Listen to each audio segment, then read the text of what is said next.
Estamos trabalhando como escrever um currículo. Nesse bloco, vamos explorar o formato cronológico. O formato cronológico contém a experiência de trabalho apresentada na sequência inversa do tempo. A história se descreve começando com o trabalho mais recente, continuando em forma regressiva, dedicando maior espaço ao mais recente propriamente dito. Vantagens desse formato: permite enfatizar continuidade e o crescimento profissional. Há que se ressaltar os nomes dos empregadores de maior destaque. Melhor utilização: quando a direção de sua carreira de trabalho está claramente traçada e a meta de trabalho se relaciona diretamente com a história do seu trabalho atual. É muito vantajoso quando o nome do último empregador é de muita consideração. Quando você deseja permanecer na mesma área de trabalho, quando a sua história de trabalho mostra verdadeiro crescimento, quando os seus títulos de trabalho são impressionantes. Não é vantajoso quando sua história de trabalho não mostra muita continuidade, quando você está procurando ou trocando de carreira profissional, quando você tenha efetuado muita troca de emprego e em curto tempo, quando você deseja não enfatizar a sua idade, quando você faz o mesmo trabalho há muito tempo sem crescimento, quando você se ausentou do mercado de trabalho por muito tempo, quando você está em busca do primeiro emprego. No próximo slide, veremos um modelo de currículo no formato cronológico. Estamos agora vendo um modelo de currículo no formato cronológico. No slide saiu muito exprimido, porém explico que é numa folha A4 ou sulfite e deve ficar claro onde vê mais papel do que tinta impressa.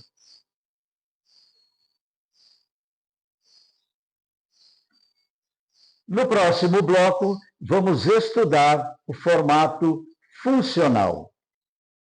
Nesse slide, vamos estudar o formato de um currículo, o formato funcional.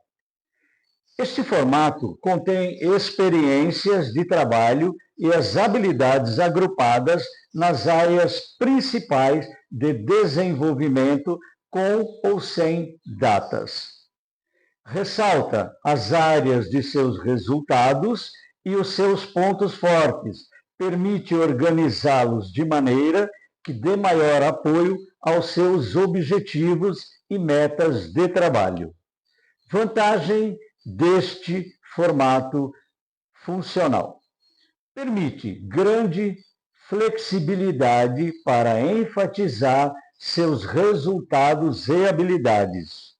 Melhor utilização em casos de troca de profissão ou em caso de volta ao trabalho após uma grande ausência. É vantajoso quando você deseja enfatizar habilidades que não foram utilizadas no seu último trabalho. Quando está trocando de carreira de trabalho, quando está entrando no mercado de trabalho, quando está voltando ao mercado de trabalho após uma longa ausência, quando o seu desenvolvimento de trabalho no passado não tenha sido muito bom, quando o seu trabalho passado tenha sido independente ou temporário. Não é vantajoso quando você deseja enfatizar um padrão de crescimento profissional, quando é um alto profissional e o seu empregador anterior não é nada expressivo, quando as funções que você exercia anteriormente tenham sido de pouca importância, quando os seus ex-empregadores mais recentes tenham sido de muito prestígio e o seu trabalho não tenha sido igual. No próximo bloco, veremos um modelo no formato funcional. Aqui temos um currículo no formato funcional. O mesmo critério do currículo cronológico, numa folha apenas. Eu fiz até aqui uma observação. Folha A4, fonte Arial 12, negrito na identificação e endereço, negrito nos tópicos, usar espaços entre os tópicos, deixando a impressão de papel vazio.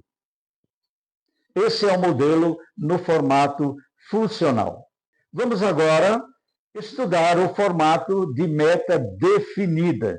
Esse modelo, no início, o candidato já determina o tipo de vaga de trabalho que ele deseja. Este formato consiste em apresentar suas habilidades e resultados de maneira que se aplique diretamente, especificamente, à sua meta de trabalho. Este formato é para enfocar uma única meta de trabalho definida. De acordo com ele, você terá seus resultados diferentes. Vantagens deste formato: permite fazer uma apresentação de maior valor ao trabalho escolhido e permite também demonstrar que você tem um bom conhecimento no trabalho.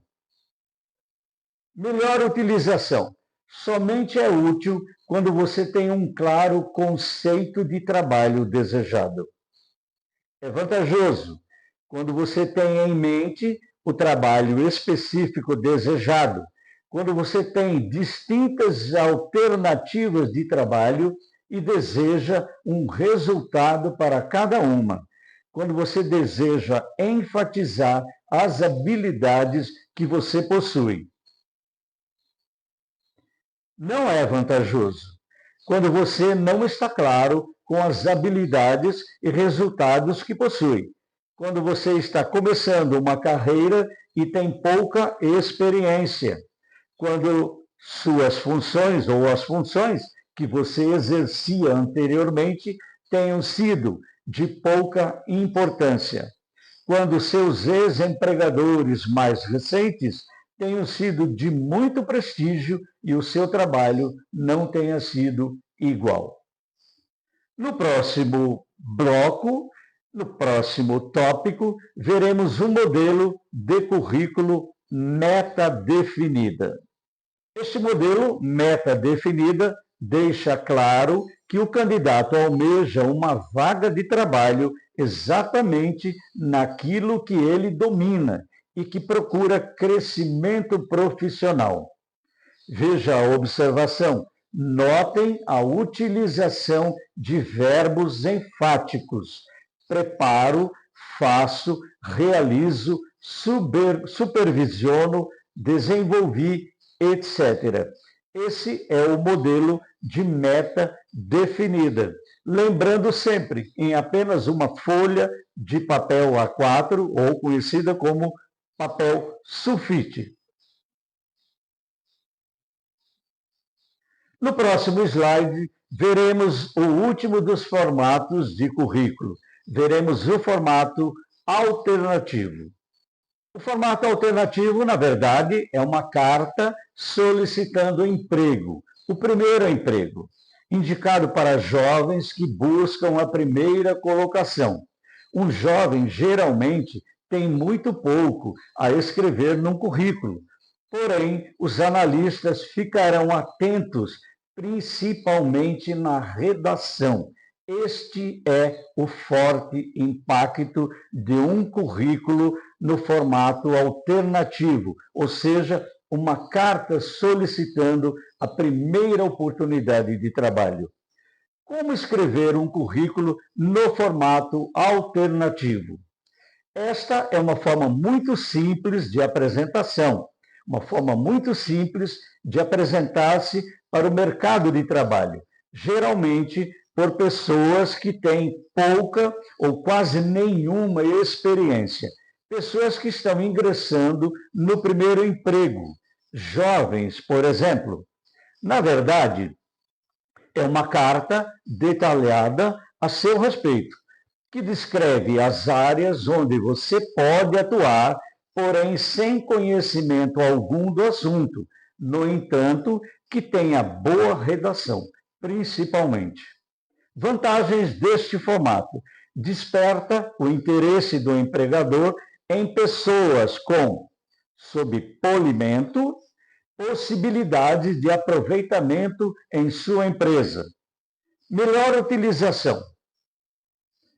Melhor utilização deste formato, o formato alternativo.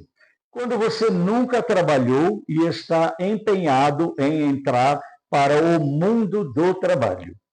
É vantajoso quando você tenha pouca ou nenhuma experiência, quando você queira averiguar quais são as chances reais de trabalho enquanto você estuda, por exemplo. Não é vantajoso quando você tenha tido experiência suficiente de trabalho para justificar um currículo no formato cronológico, por exemplo. Pois bem, estamos até aqui explorando a sua capacidade, porém estamos abastecendo você de informações preciosas também. Veremos no próximo bloco o modelo de currículo alternativo. Este é o modelo alternativo. É uma carta, funciona muito melhor que entregar um currículo vazio. Note na redação que, se o analista for o proprietário do estabelecimento, certamente o chamará para uma grande chance de trabalho. Visto todos os formatos de currículo, suas vantagens e suas melhores aplicações, vamos, no próximo bloco, discutir alguns conselhos importantes para a impressão do seu currículo. Neste slide, vamos discutir pequenas coisas que podem causar grandes prejuízos durante a análise do seu currículo. Use parágrafos e orações curtas. Use terminologia simples no lugar de redundâncias. Comece com orações de maior potencialidade, continue com as menos tangíveis. Não inclua escolas onde estudou. Dependendo da empresa, escolas não têm muito boa reputação, exceto se solicitado. Se é formado em nível superior, para que mencionar desde o jardim da infância? É redundante, não? Use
Nesse slide, vamos falar sobre relações humanas.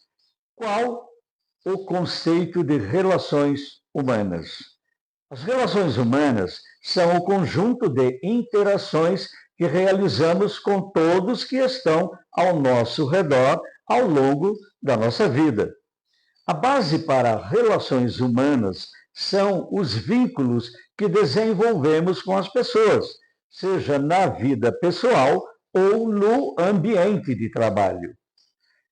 Todos nós temos em comum algumas necessidades. Vejamos.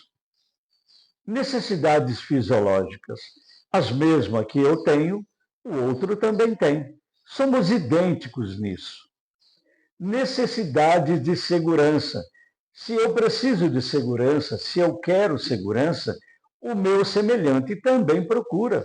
Segurança no trabalho, segurança no emprego, segurança na vida, segurança ao andar pela rua, todo tipo de segurança que o meu semelhante procura, eu também procuro.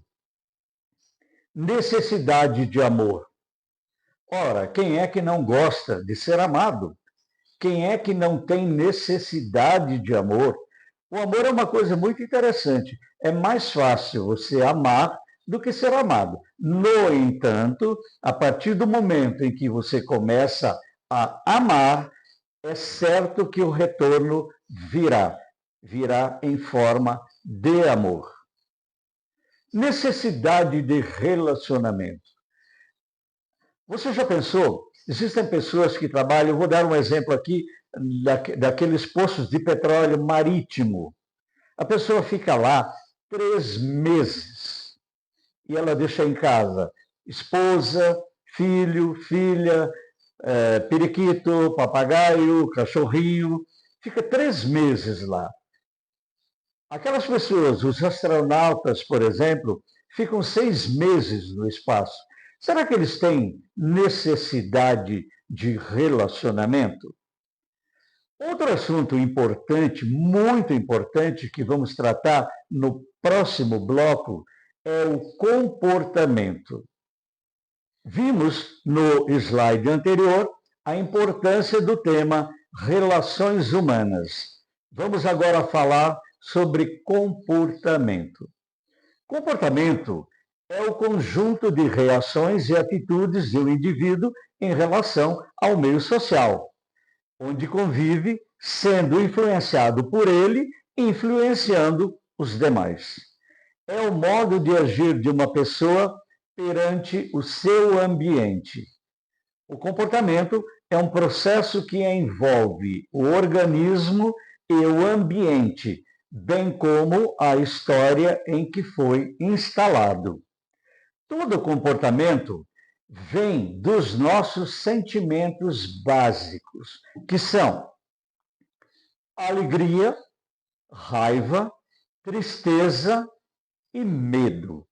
O medo é o pior sentimento.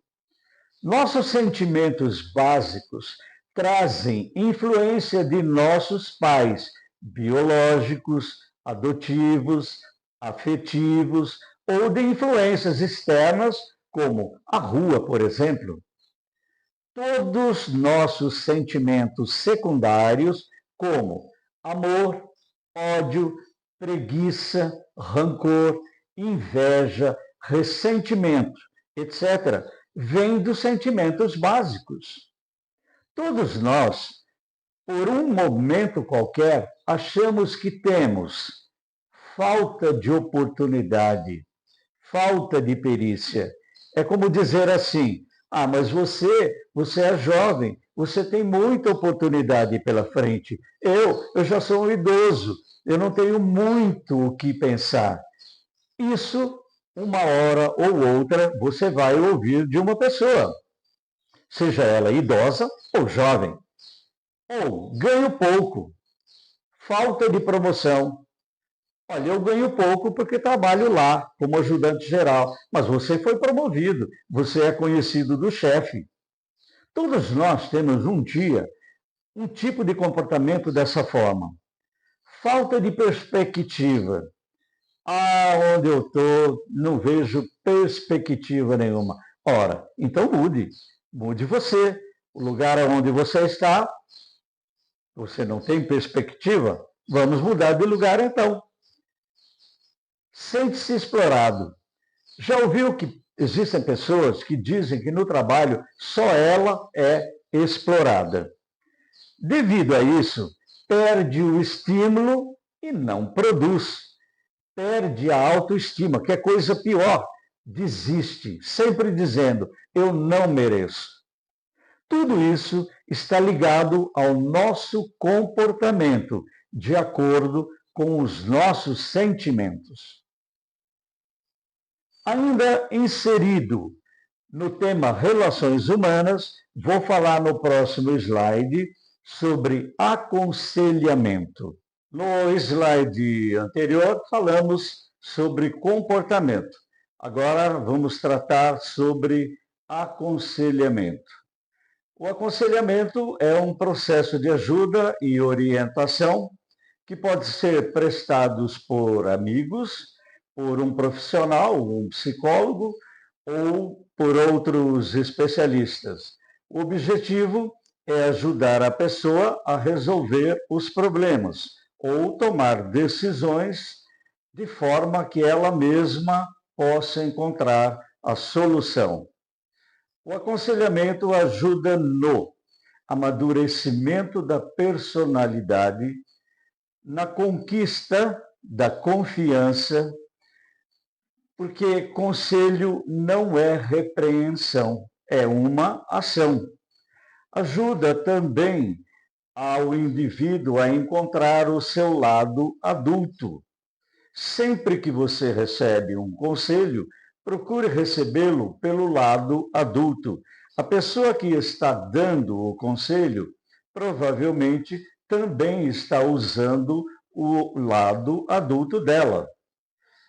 O conselho sempre ajuda a valorizar o indivíduo, a não valorizar o problema. O problema já existe. Agora, o interessante é valorizar o indivíduo em busca de resolver esse problema. Buscar resolver a questão, criar uma solução. No próximo slide, vamos falar de metas, mais métodos, mais objetivos, igual aos seus resultados. Finalmente, após termos explorado nossa capacidade latente, chegamos ao final. Falta somente esse slide e nele vamos falar da recompensa, que é ou que são os seus resultados. Lembremos-nos que os métodos podemos sempre mudar, o objetivo não. Para chegarmos ao nosso objetivo, podemos usar uma infinidade de métodos, repetindo sempre. O objetivo não muda. A metodologia você pode mudar. Vamos usar a criatividade através do processo mental, processo físico, processo econômico, processo familiar, processo social, para obtermos resultados e a alta realização. Basta colocarmos em prática, dar prazos curto, médio e longo e marcar data de início e fim para esses prazos. Muito bem, terminamos aqui nosso treinamento a PNL na organização pessoal para o trabalho. Espero que tenha gostado e absorvido as informações. Um abraço do Didio Vendramini. Até o próximo vídeo. Inscreva-se no canal Treinamento da Personalidade e deixe o seu gostei ou não gostei. Um abraço, até o próximo vídeo.